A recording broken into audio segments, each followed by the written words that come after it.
Pas lagi rame-ramenya kita jualan, ada yang datang langsung marah-marah. Kamu curi resep saya dari mana? Curi resep siapa? Bener ini berangkat ke Jepang gitu loh saya. Nyampe rumah istri tanya, nah ini besok yang jalankan usaha ini siapa? Gitu. Nek sekarang sih nek ditawarin yo, nek ke Jepang jalan-jalan wae lah.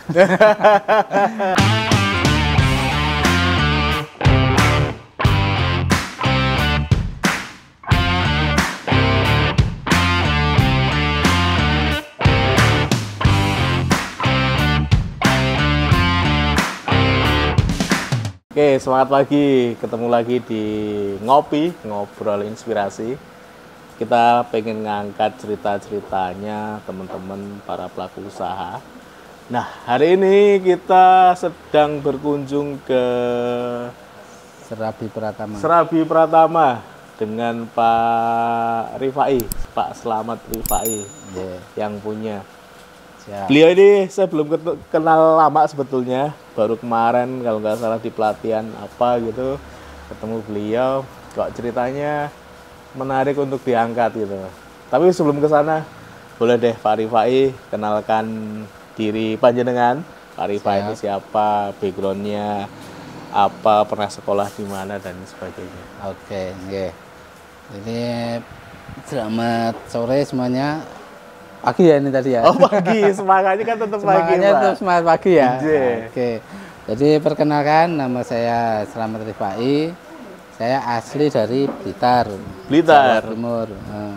Hijrah ke Jogja itu tahun 96. Terus kemudian saya dulu SMA di sini di Jogja. Tahun 2002 itu sempat ikutin program pemagangan ke Jepang itu loh Mas. Nah itu awalnya saya istilahnya meniti karir di situ. Jadi dulu dari program pemagangan di Jepang 3 tahun. Nah setelah itu pulang 2005 baru mulai buka usaha. Ya wis jatuh bangun seperti itu sampai akhirnya ketemu dengan Serabi Pratama. Siap. Berarti magang di Jepang itu artinya TKI? Ya TKI tapi kita lebih difokuskan untuk belajarnya, bukan nyari duitnya. Karena kalau TKI kan mulus TKI kan kita ke Korea nyari duit itu benar-benar itu. Seperti teman kita yang Haji Bambang itu Korea itu nyari duit, tapi kalau kita ke Jepang itu kita lebih banyak untuk belajar etikanya orang Jepang, etika bisnisnya orang Jepang, termasuk tata kerjanya orang sana kayak gitu, lebih ke sana. Apa yang dibawa pulang dari Jepang, Pak? Nah, saya itu semangatnya orang Jepang. Jadi orang sana itu kalau kerja, itu saya kadang itu sampai heran. Bisa ya seperti itu. Mereka ngangkat batu ya, yang katakan misalkan 20-30 kilo naik gunung itu bisa sambil lari, Mas. Orang kita nggak ada yang bisa. Itu orang kerja di Gemba ya, di Gemba itu di luar, itu seperti itu. Bisa yang seperti itu. Bahkan dulu saya itu ada teman, kita kan di pabrik ya. Di pabrik itu ada teman, dia tuh yang berani ngomong itu satu pabrik itu ada sekitar orang Jepangnya 50-an orang Indonesia juga 50-an orang. Yang berani ngomong saya pendekar Jepang, itu baru satu orangnya kenal. Usianya ya hampir sama dengan saya waktu itu. Usia 20-an ke sana itu 20. Saya ke sana itu 25 ya. Dia 22 tahun. Itu saya satria Jepang. Itu kerjanya nggak bisa kita ikuti. Luar biasa itu tenaganya, terus kecepatannya itu nggak ada yang bisa ngikutin. Jangan lihat ini orang makannya apa tuh. Sampai dia kalau makan siang tuh tak ikutin itu di mobilnya itu makan siang cuma di mobil dia. Makannya biasa, tapi semangatnya itu.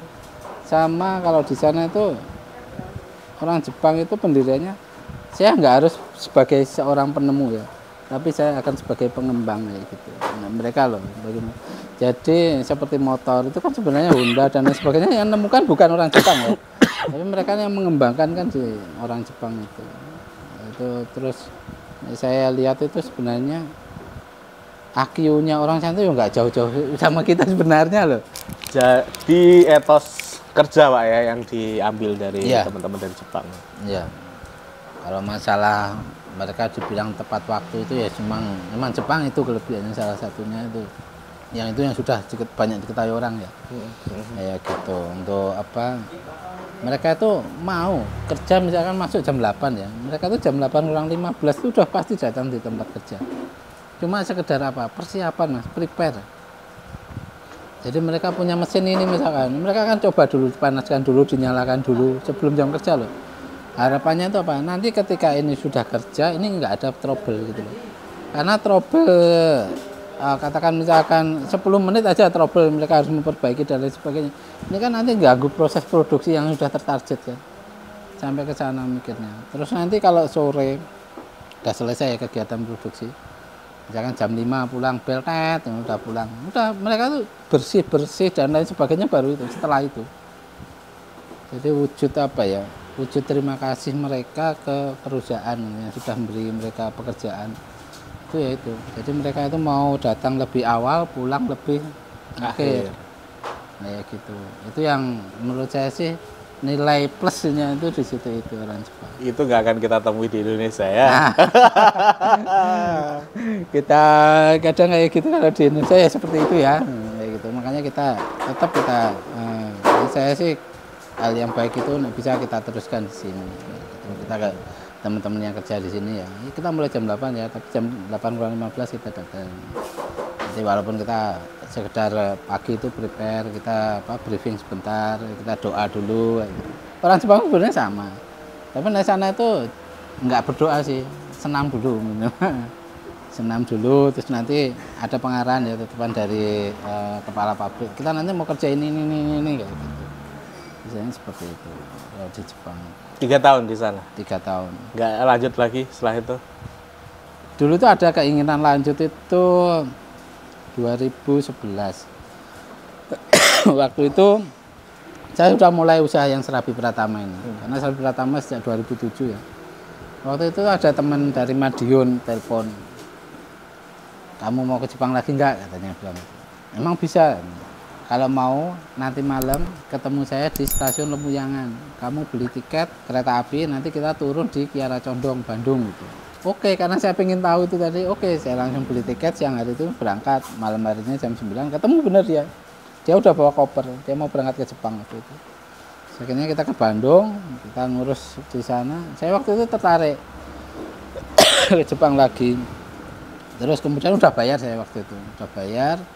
Saya nganter dia ke bandara itu, saya nganter. Bener ini berangkat ke Jepang gitu loh saya. Tiketnya dan lain sebagainya. Saya antar sampai dia bandara, saya ngurus yang itu, saya pendaftaran dan lain sebagainya. Udah gitu saya pulang. Nyampe rumah istri tanya, nah ini besok yang jalankan usaha ini siapa? Gitu. Oke lah, jenengan besok katakan pulang dari Jepang ya mungkin bisa bawa modal lebih dari yang kemarin, mungkin bisa yang pertama. Tapi kan kita harus memulai ini dari nol lagi.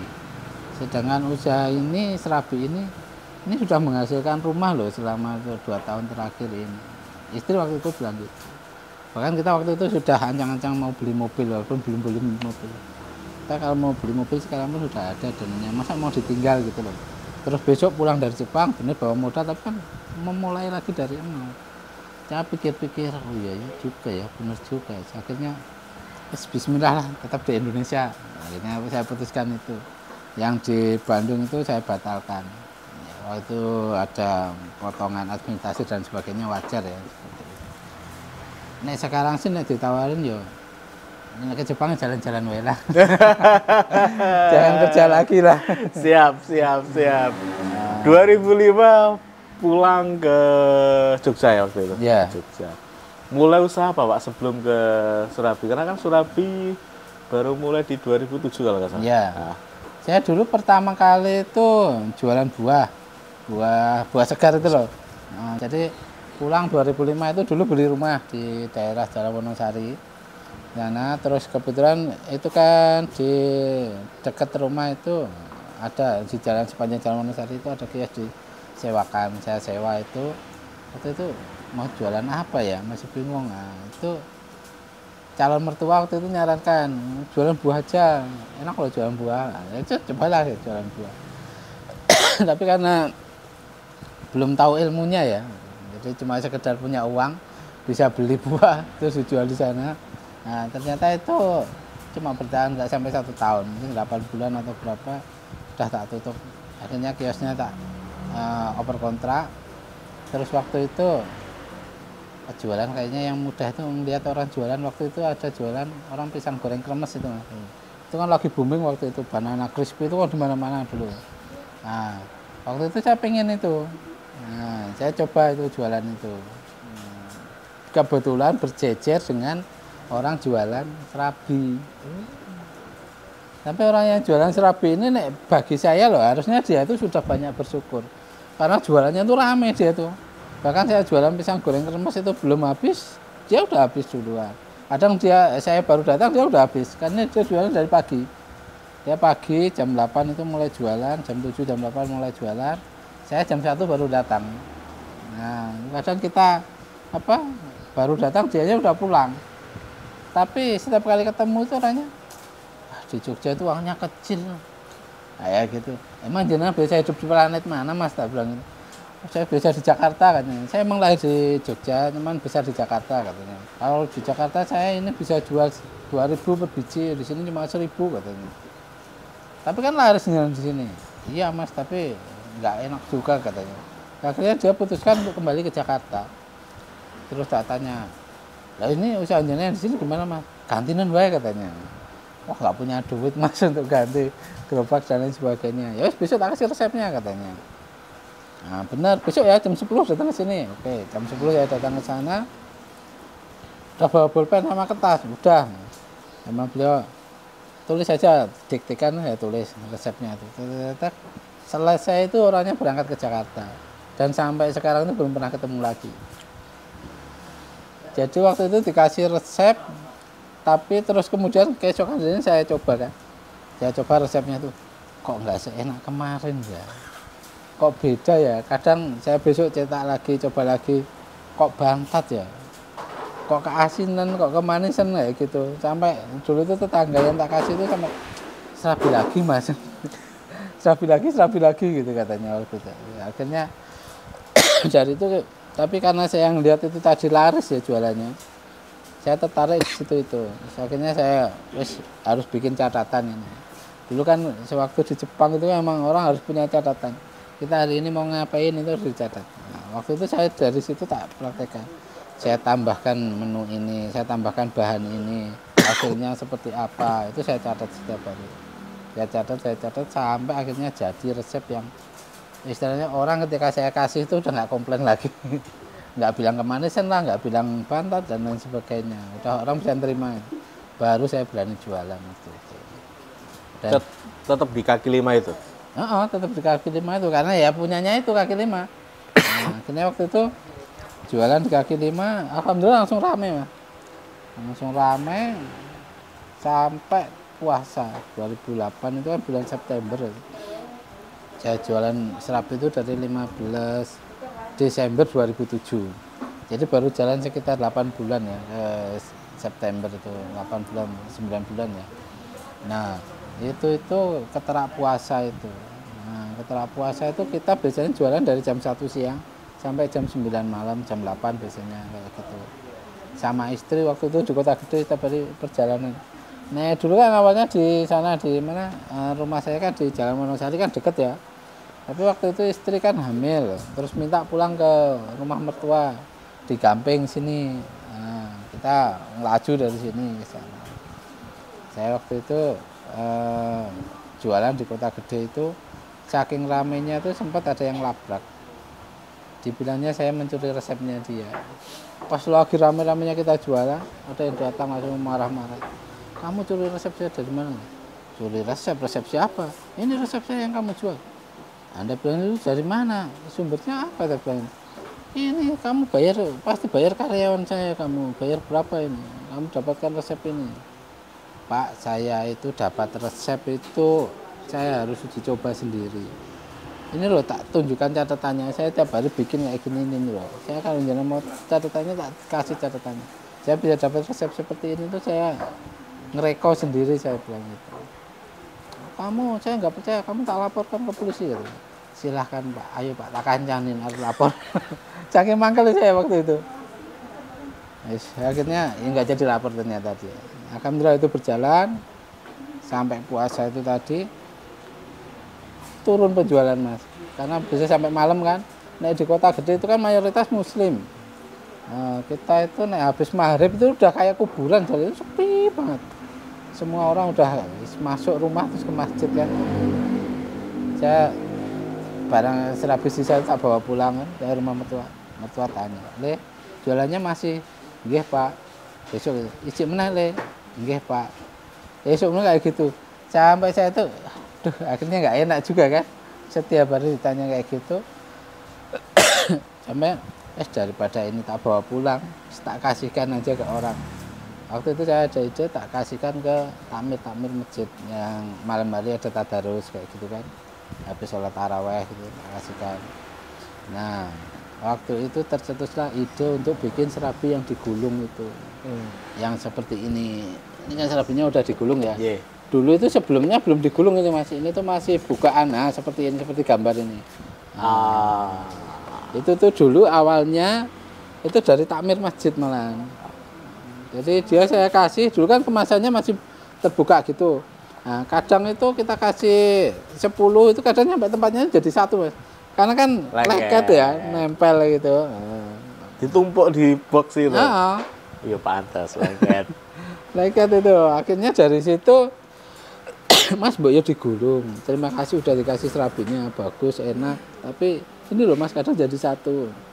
Hanya dari situ saya gulung. Keesokan harinya mulai pokoknya ada serabi matang dingin, saya gulung, saya taruh. Ternyata yang beli seneng. Gini aja Mas, digulung aja, digulung. Ya, akhirnya jadi agak repot juga kan. Rame di situ. Terus akhirnya mulailah kita setelah puasa itu mulai nitip ke pasar waktu itu. Alhamdulillah itu diberikan jalan, dimudahkan itu. Saya waktu itu pertama itu ke pasar Keranggan. Datang pagi hari itu belum ada yang kenal sama sekali pedagang di situ. Ada seorang ibu-ibu, "Mas, ngopo? Bu mau menawarkan serabi Solo," saya bilang itu. "Apa?" "Ini Bu serabi Pratama." "Ini tak encipan dhisik." "Oke nih enak." "Ya, tak terke." Nah, gitu dia. Langsung diantar ke pedagang-pedagang itu. Tak kenal ke pedagang ini. "Ini Pak ini, Pak ini, Pak ini, Pak ini. Pak titip ini ya mau ya." Ditawar-tawarkan sama dia. Alhamdulillah itu semua orang mau. Terus kita nitip ke pasar.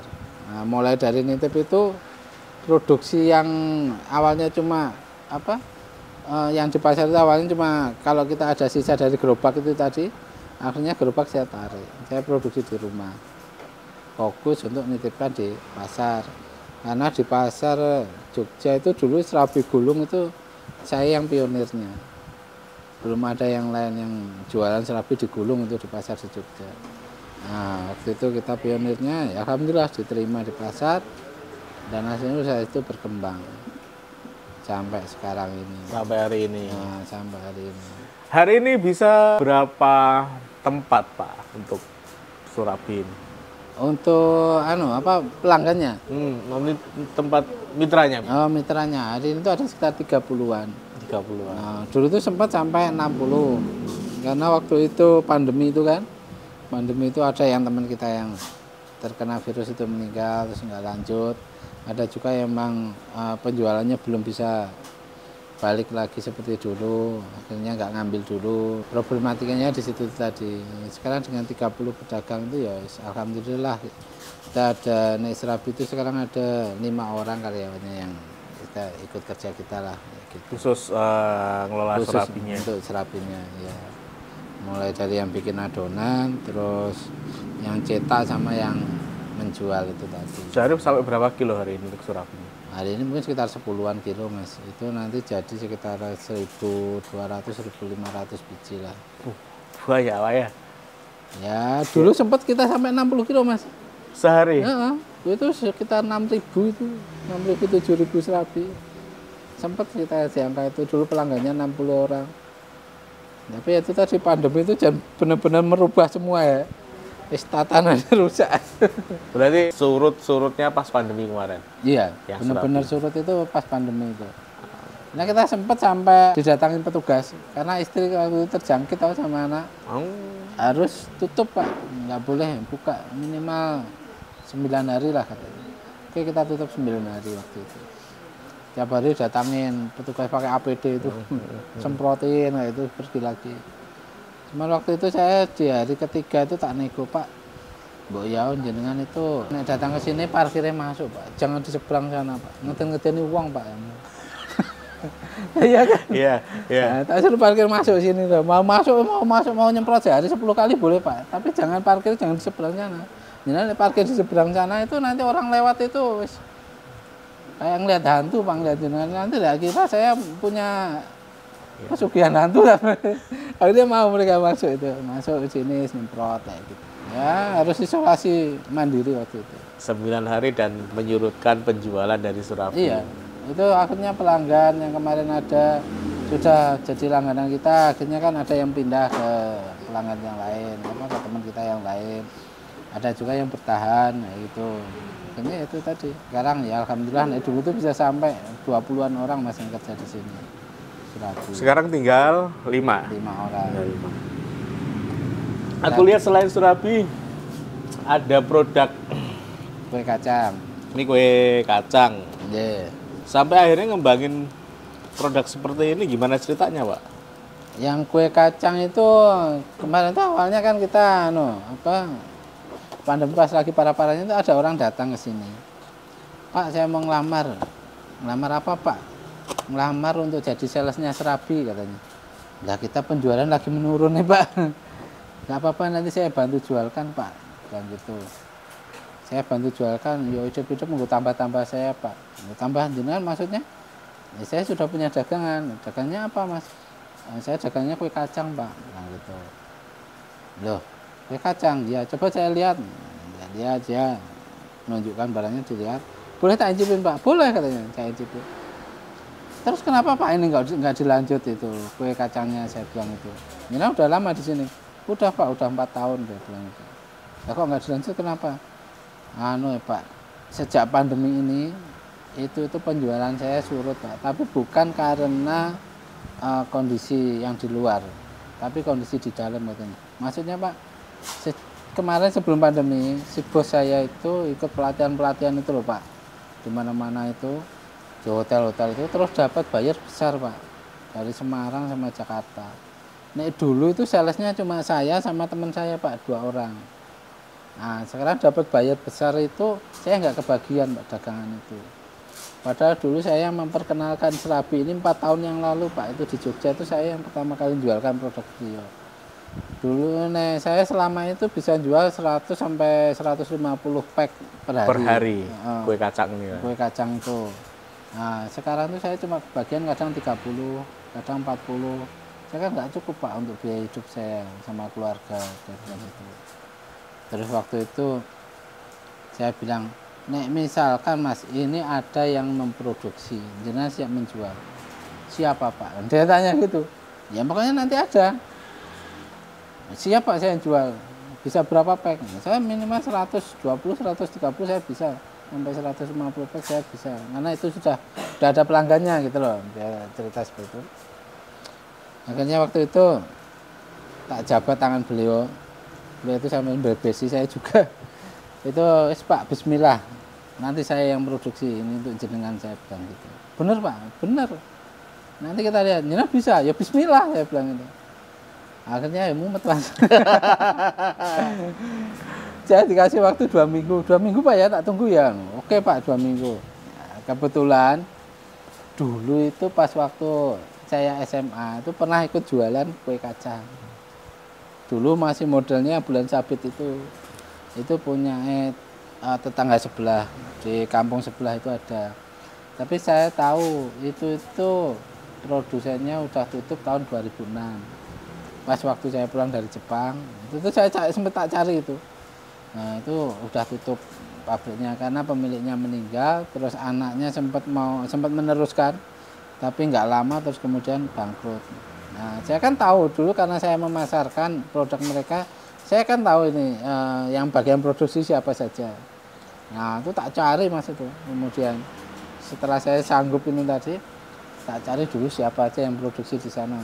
Di kampung itu tak cari. Tak datangin satu persatu, ayo Pak kita bikin kue kacang lagi, ayo kita bikin kue kacang lagi. itu rata-rata menolak. Saya udah kerja mas, saya udah tua mas, saya sekarang stroke mas, nggak bisa kayak gitu.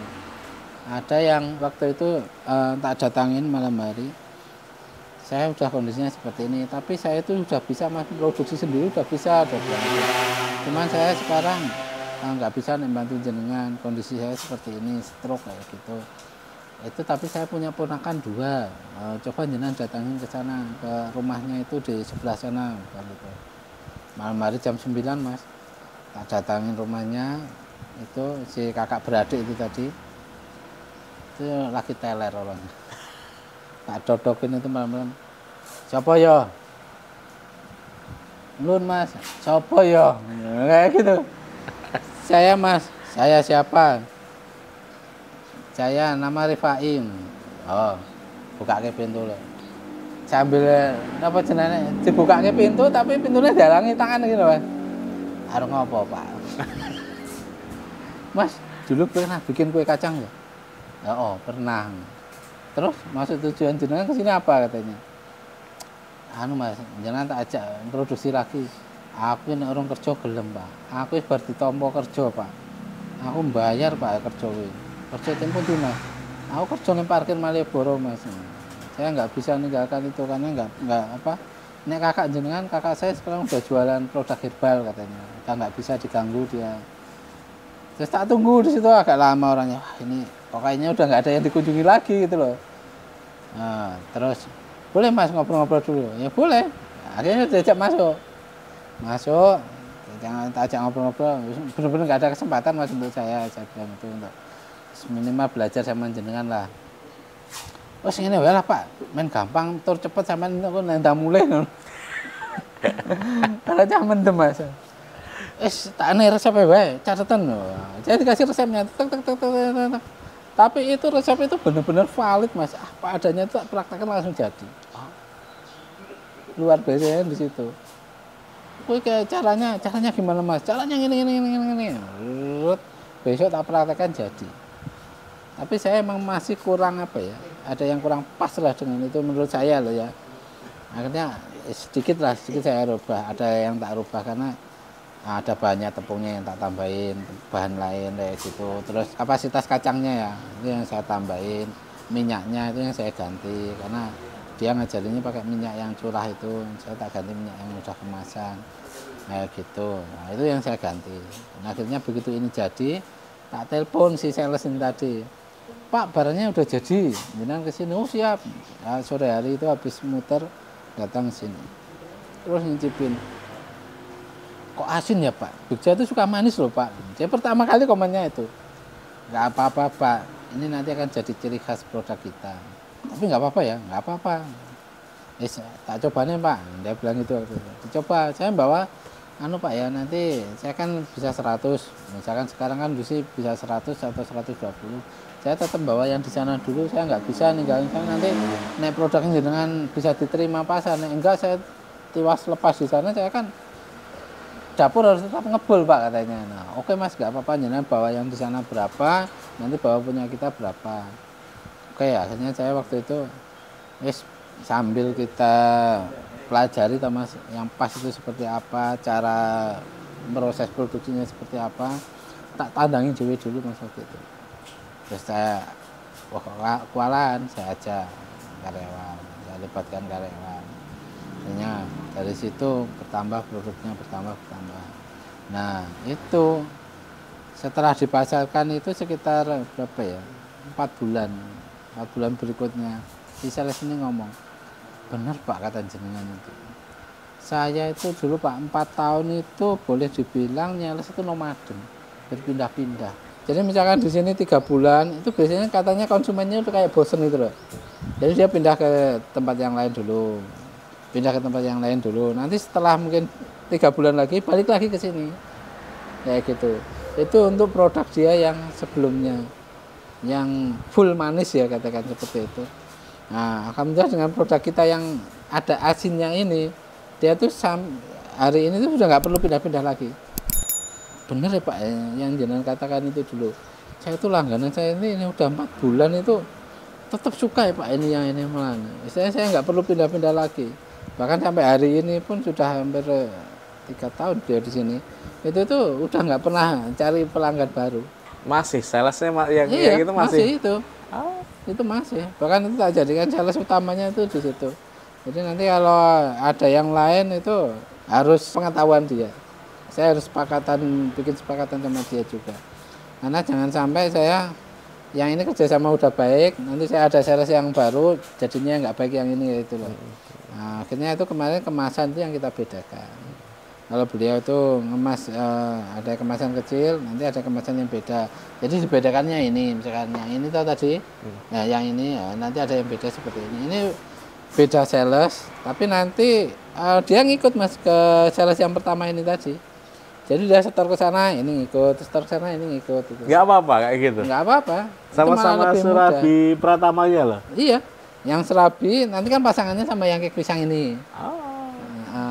Jadi beda produk kan. Nah ini cuma beda kemasan ya katakan, beda kemasan tapi nggak apa-apa. Itu satu, nah saya sih, itu tujuannya sama ini sih. Saya ngamankan produk saya.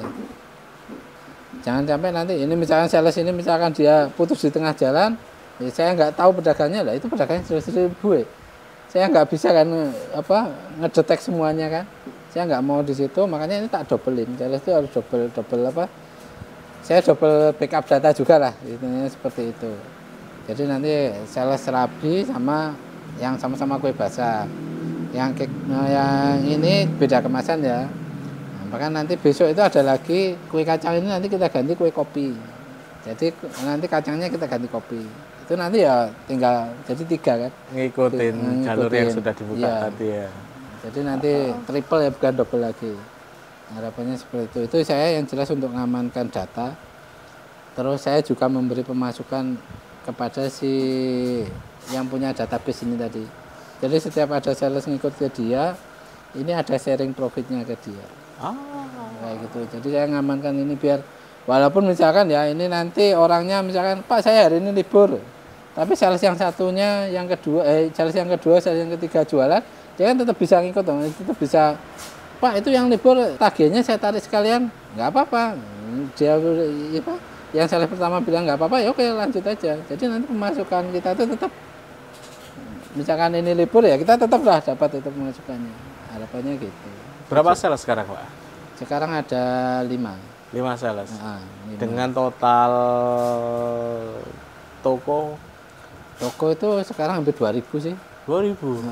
Pokoknya hampir 2.000 untuk yang ini. Seluruh Jogja aja itu? Iya.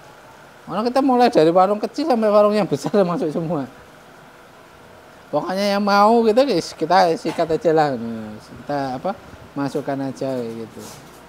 2.000 rata-rata, anggap aja toko kecil lah, warung-warung kecil itu. Yeah. Per sekali datang sampai berapa produk Pak? Ya itu minimal 2 produk. 2 produk artinya bungkusnya? Jadi beda kemasannya kan. Ya, misalkan yang ini lah sama yang ini kan beda. Nah, sekali datang itu langsung ini 2, tapi salesnya beda ya. Yang utama kan sales yang ini tadi. Kemudian baru yang ini ikut ke dia. Itemnya ini berapa pieces? Ini tuh isinya 30 pieces. 30 pieces. Nah, yang ini separuhnya sih. Ya maksudku ngedrop ke situ tuh berapa box ini? Oh, beda-beda Mas. Beda-beda. Nah, jadi kalau warung yang kecil itu mungkin nanti ada yang 5, ada yang 7, ada yang 10, ada yang 15, ada juga yang kemarin tuh baru pertama masuk itu langsung minta 100. Mas cek setiap seminggu sekali ya. Gitu nanti dicek setiap seminggu sekali, ini nanti akan saya online kan. Dia bilang saya jualan online katanya bilang gitu. Selain itu kan kayak distributor itu loh, agak gede sih tokonya saya lihat ya gitu. Untuk sekitar 2.000, kadang kan orang berpikir pelaku usaha ini kalau mau nitip ke warung atau ke toko-toko ini jari ini konsinyasi Pak. Iya. Ini kan sama atau sama. enggak? Awal kita harus konsinyasi, lebih mudah sebenarnya nggak harus ya, tapi lebih mudah kita konsinyasi karena kita cuma titip tuh, Bu titip jual ya, ini barang kita produknya harganya sekian, nek ora gelem ya wong kebangetan tuh, cuma dititipin kalau nggak habis kita ambil kayak gitu loh kan, seperti itu kan cara paling mudah ya. Tapi misalkan kayak itu tadi distributor yang bisa langsung 100 itu tak sarankan, Bu, nek jenengan ini kan kita masuk harga 12.000 ya. Nek jenengan mau bayar 50% dulu, tak kasih harga 10.000, Bu. Tapi jangan bilang yang lain ya. Ya gitu kan biasanya. Termasuk ada teman-teman kita yang punya toko di luar kota, biasanya saya gitu kan. Mau pilih yang konsignasi harganya segini 12.000. Kalau mau bayar separuh dulu monggo, nanti tak kasih harga 10.000. Tapi kan konsinyasi kata teman-teman nih, kata teman-teman. Jalan modalnya lipat-lipat, Pak. Ya. Antisipasi itu gimana kalau jenengan? Nah saya Mas, saya awali dari istilahnya sebisa kita dulu dari segi modal ya. Kita modalnya bisanya misalkan untuk suplai 10 toko dulu. Nanti kan akan berkembang. Ketika kita udah punya untuk 20 toko ya kita 20 toko. Kita bertahap aja kayak gitu. Memang modalnya itu karena ini syukur alhamdulillahnya produk kita ini dua ini sama serabi itu. Yang kue kacang sama serabi.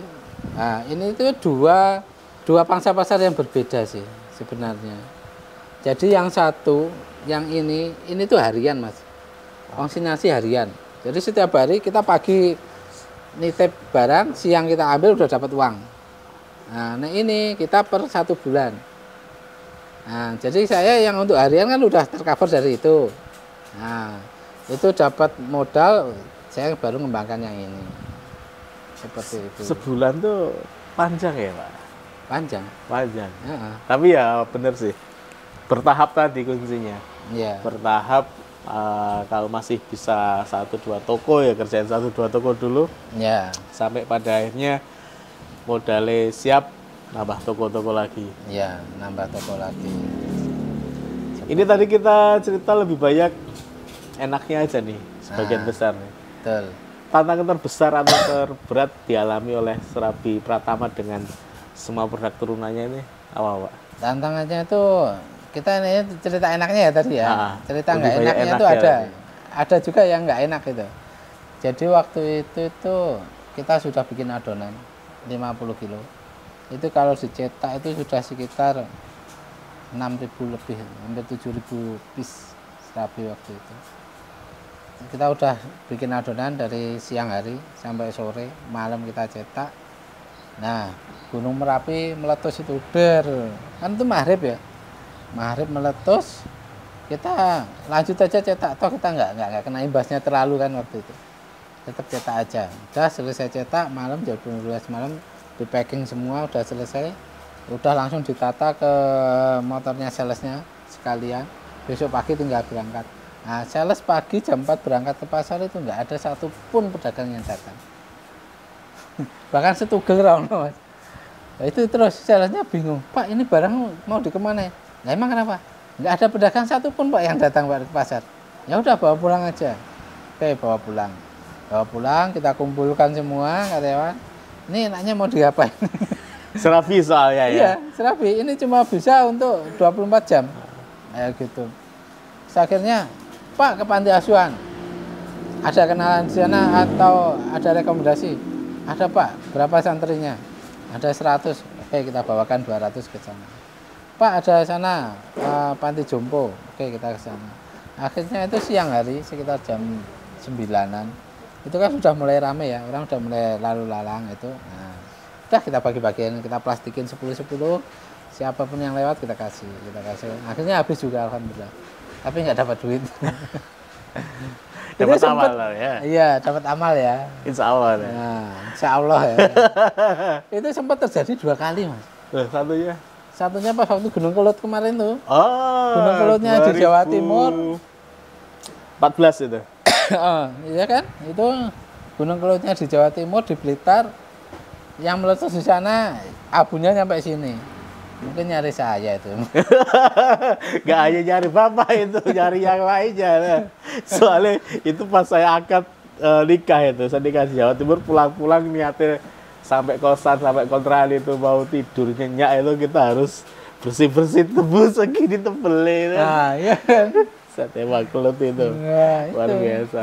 Luar biasa. Itu kita sama kasusnya seperti itu. Kita udah produksi, barang udah jadi, Nah, akhirnya mau nggak mau ya ketika sales tanya, dulu kan sudah pernah, wis lakukan seperti yang dulu kita lakukan. Ya, Pak siap. Oke. Akhirnya jalannya seperti itu. Terus bismillah, semoga itu jadi amal jariah apa amal ibadah ya untuk kita. Salah satu tantangan usaha ini yang banyak saya temui juga Pak ke teman-teman yang banyak mengeluhkan gitu kan. Itu adalah kurangnya modal. Nah, aku melihat jenengan dari mulai awal sampai hari ini masih bisa ngatasi itu semuanya. Bagi tips dong ke teman-teman, Pak. Ya, kalau kita memulai usaha itu lakukan aja dulu sebisanya, seadanya dulu. Alat ya seadanya yang ada di rumah dulu. Modal ya seadanya dulu. Tapi kita harus selalu beradaptasi dengan keadaan itu, harus siap beradaptasi. Kadang-kadang ya kayak gitu tadi kan ada perubahan yang kita enggak sangka-sangka ya. Ya gitu. Jadi saya sih lebih siap untuk kita mengembangkan usaha itu sedikit-sedikit aja. Jadi sebisanya. Ya kita ya harus nabung ya. Kita harus nyisakan dari hasil jerih payah kita itu kita tabung untuk ini nanti untuk mengembangkan usaha kita. Jadi kan seperti itu harus ada kita punya tabungan. Percuma kalau kita kebanyakan teman-teman itu usaha jalan, nanti gaya hidupnya udah yang seperti itu, ya kan? Baru bisa katakan dapat omset sehari 5 juta. Ngedonke Fortuner misalnya. Racun kok Pak. Racun kok. Kayak gitu kan. Ngedonke Avanza misalnya atau apa yang lain ya. Nah itu kan sebenarnya itu baru omset Mas, bukan penghasilan. Kecuali kalau kita udah punya penghasilan bersih 5 juta, itu mungkin kita baru bolehlah kita mengendarai mobil. Karena kalau nggak gitu ya kebanyakan seperti itu. Lagi dodolannya ketok lancar, tumpakannya ganti Ninja. Padahal numpak Ninja ini pas ora iso digone pasar. Ora iso dodolan. Akhirnya cuma untuk gaya kan.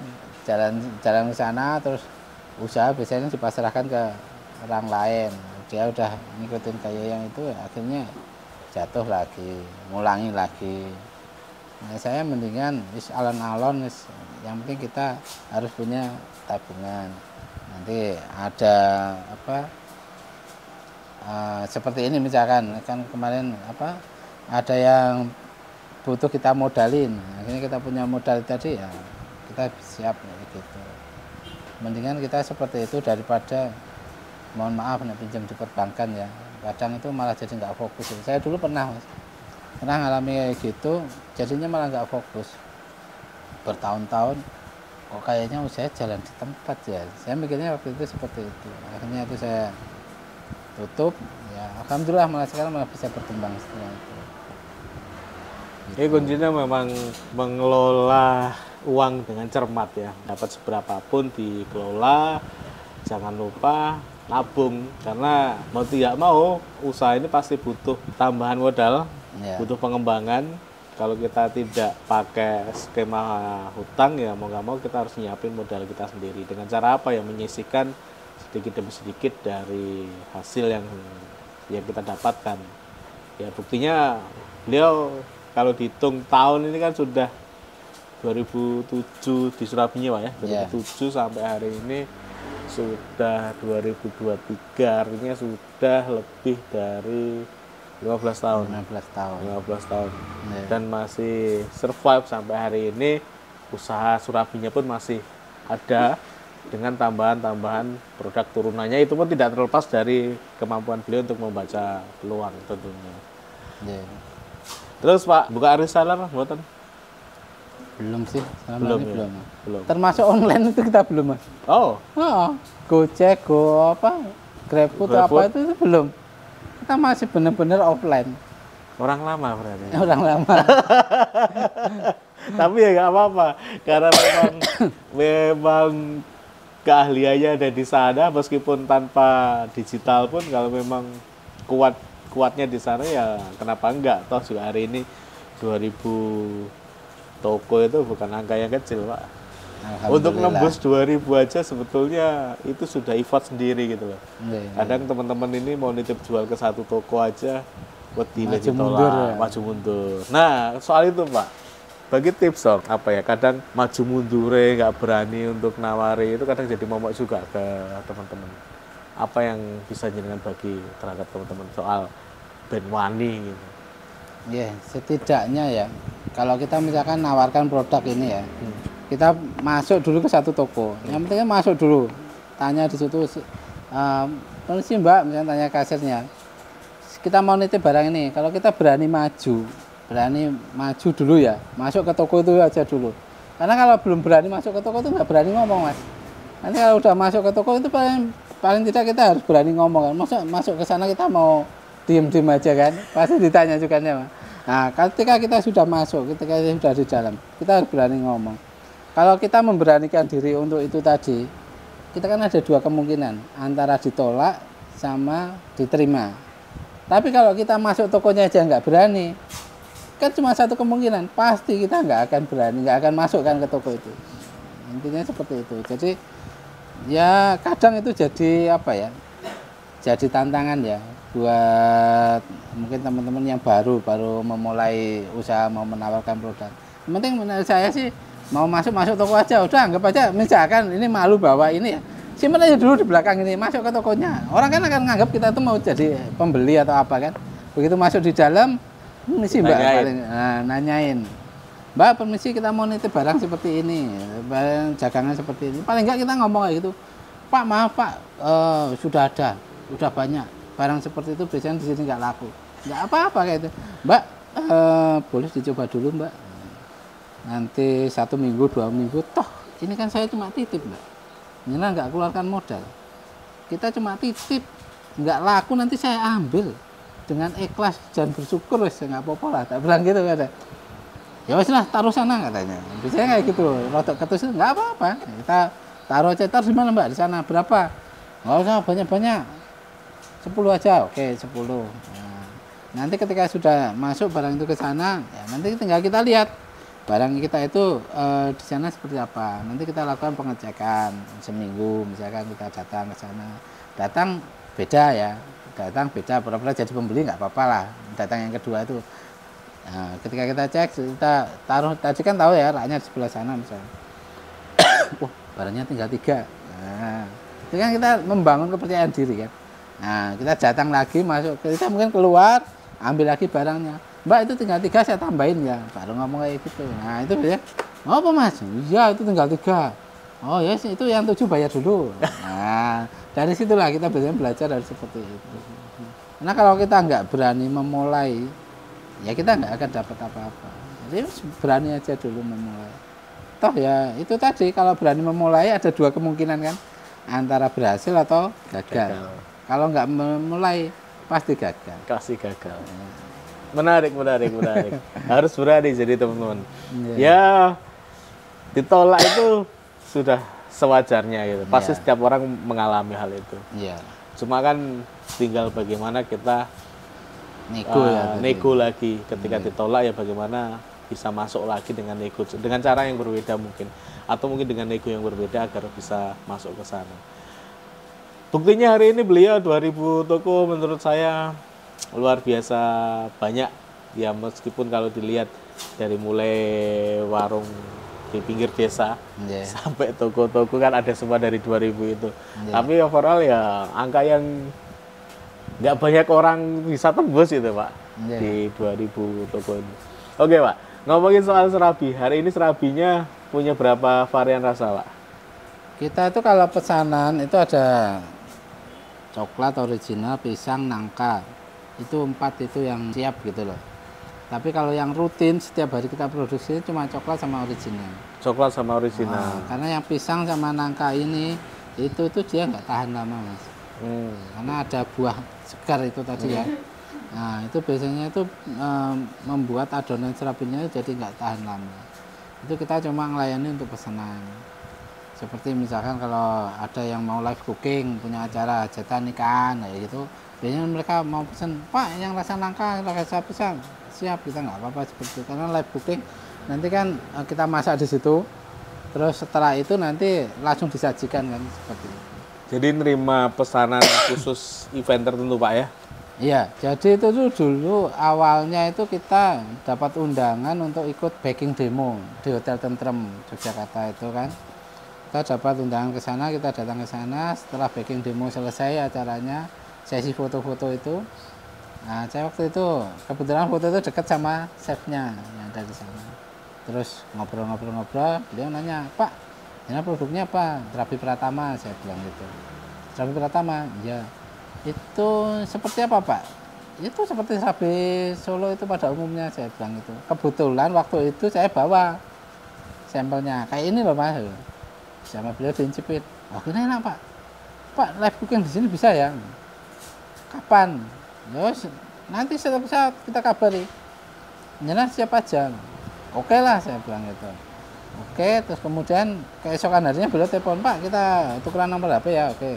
Besokan harinya telepon Pak, besok waktu itu telepon hari Senin, hari Rabu tolong jenengan kirim sampel ke kita, nanti kita icipin bareng-bareng sama pihak manajemen hotel gitu. Oke, waktu itu saya kirim ada sekitar 2 kardus itu isinya sekitar 20-an biji. Terus Rabu pagi saya kirim, Rabu siangnya tuh udah ada kepastian Pak, live cooking besok tanggal 8 ya gitu. Oke, kita siapkan dulu ya Mas. Waktu itu ada sekitar waktu 2 minggu untuk kita persiapan. Kita cari kompornya, kita cari peralatannya, udah kita siap. Nah, kita live cooking di sana. Nah, pertama itu dulu cuma serabi. Terus kemudian kita sempat 2 kali tuh serabi di sana. Terus sana butuh menu yang lain Pak. Corobika bisa enggak? Corobika seperti apa ya bilang itu? Punya enggak panduannya? Seperti yang ada di itu Pak, Pasar Ngasem katanya. Oke, besok saya coba dulu. Saya coba Pasar Ngasem corobikanya. Wah, bikin kayak gini bisa lah. Bismillah bisa. Wah, akhirnya mumet juga Mas. Cari di YouTube itu ternyata resepnya itu enggak semuanya valid ya. Enggak semua bisa dipraktekkan ya. Enggak tahu itu apa caranya yang salah atau gimana. Nah, itu tuh tak praktekkan semua sampai beberapa kali resep itu. Kok enggak jadi ya? Akhirnya tanya ke chef yang dulu pernah ketemu sama saya itu harus gini Pak. Oke, saya ikutin. Terus akhirnya jadi resepnya. Saya suruh nyempel, Pak nyempel ya yang itu apa corobika. Oke, saya nyempel ke sana. Alhamdulillah diterima. Dan ini besok hari Kamis itu pas waktu puasa pertama itu sampai nanti akhir Ramadan kita live cooking di Hotel Tentrem. Hotel Tentrem. Nah, untuk 2 produk. Alhamdulillah. 2 produk. Awalnya 1, mereka awalnya minta 1, tapi kebetulan itu kemarin cocok. Tuh, besok kita ada di sana. Luar biasa. Pak, kalau teman-teman pengen dapetin produknya Pratama, baik serabinya, baik kue kacangnya, ini baik ada produk baru tadi kek pisang. Nah, itu di mana Pak?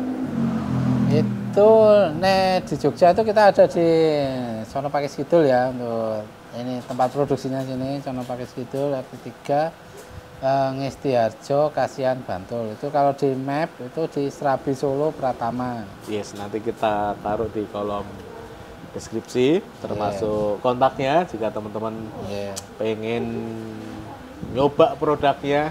Saya kemarin sempat nyoba ininya, enak ya, kue kacang benar-benar kue kacang kayak kita makan kue kacang jadul gitu. Serabinya kemungkinan besar saya pernah makan di tukang-tukang sayur, karena sebagian masuk ke sana. Iya, tukang sayur, pokoknya kita hampir semua Mas. Yes.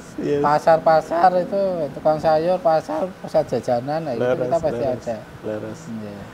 Pak Rifai, matur suwun. Semoga sama-sama apa yang kita bicarakan ini bisa menginspirasi kawan-kawan yang di luaran sana yang sedang berjuang untuk mengembangkan usaha. Yang saya tangkap tadi setidaknya pelan-pelan, bertahap aja, pandai ngambil peluang, terus bersabar tentunya, agar memang usaha kita bisa lebih sustain. Beliau sudah lebih dari 10 tahun, tepatnya sekitar 15 tahunan Pak ya, 15 tahunan, dan sampai hari ini usahanya masih ada gitu. Artinya ya butuh kesabaran dan ketekunan untuk menjalankan ini. Terima kasih banyak Sama-sama. Pak Rifai. Mas Imam, Teman-teman ya. jumpa lagi di video-video sebelumnya masih di Ngopi, Ngobrol Inspirasi. Saya Imam Syafi'i. Bye-bye.